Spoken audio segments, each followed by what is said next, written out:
over here, this lets the Arduino know that we are going to be using servo motors in our code.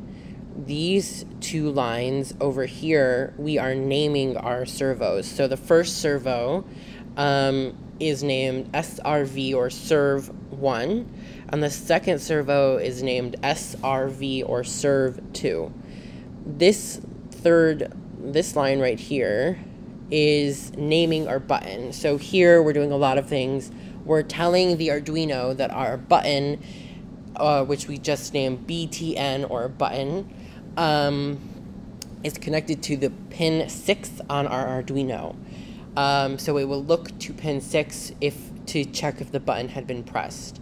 So this is our setup. So what the setup is it's basically telling the Arduino, here's what needs to happen before you can do, here's what you need to know, here's what needs to happen before you can start performing the code. And what's in our setup is a couple of things. The first thing here is the first two things, serv1, the lines that start with serv1 and serv2. These are telling the Arduino which pins, like we did before with the button, that the servos are connected to. So the first line says that the serv1 is attached to or connected to pin 9, and the second servo, serv2, is attached to pin 13. It used to be connected to pin 0, but we had to change that. So that's why it says pin 0 in the first line. And then pin mode button input basically means that the Arduino is going to look to the button for information. The button is going to give the Arduino an information, and based off of that information, the Arduino is going to act in certain ways. So in the loop, we'll tell the Arduino what information it needs to be looking for. This serial begin 9600.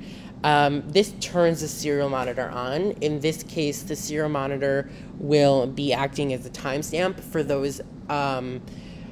those, I guess, individuals who want the timestamp abilities. All they have to do is click this button right here once their code is working, and it will show them the time that the medication, if it has been dispensed, that it has been dispensed.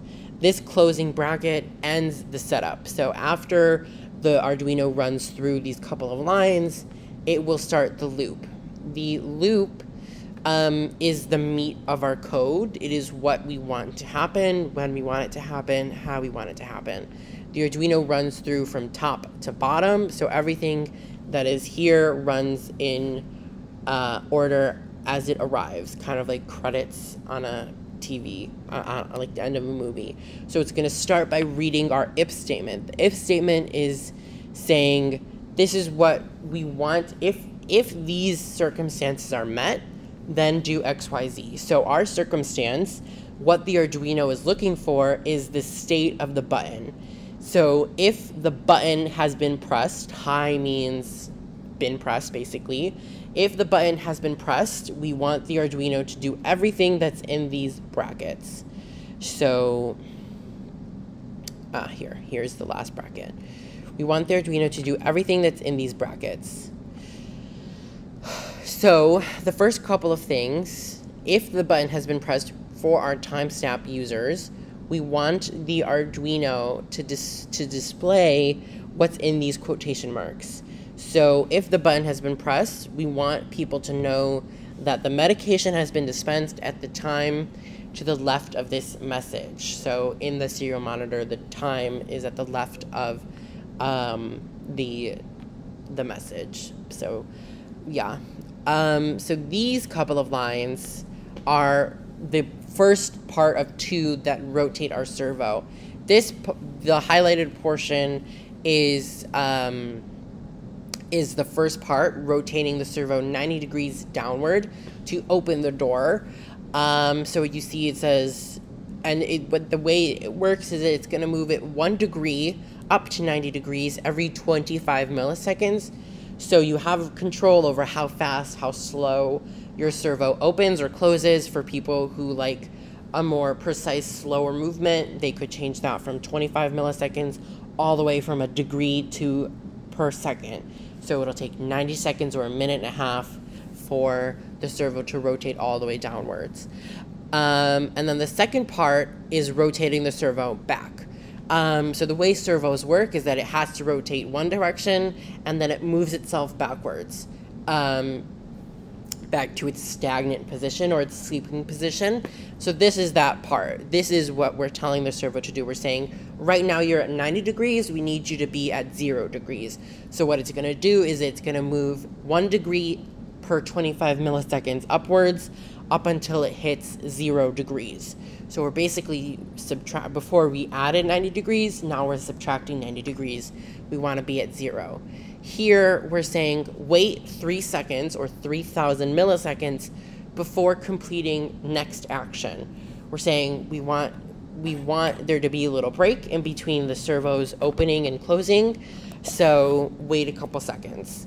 Here we're doing the same thing as we did in the beginning of the as the first servo. This is part 1 for the second servo. As you see, it says serve 2.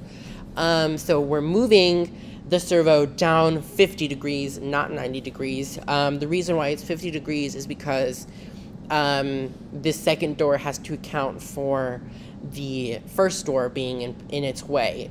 90 degrees would be too many degrees downwards, so it's going to be 50 degrees, not 90. And it's going to do the same thing, 1 degree per 25 milliseconds. And then here is the second part. Now we're saying, okay, babe, you got to move back upwards. So we added 50 degrees before. Now we need to subtract 50 degrees to get back to 0.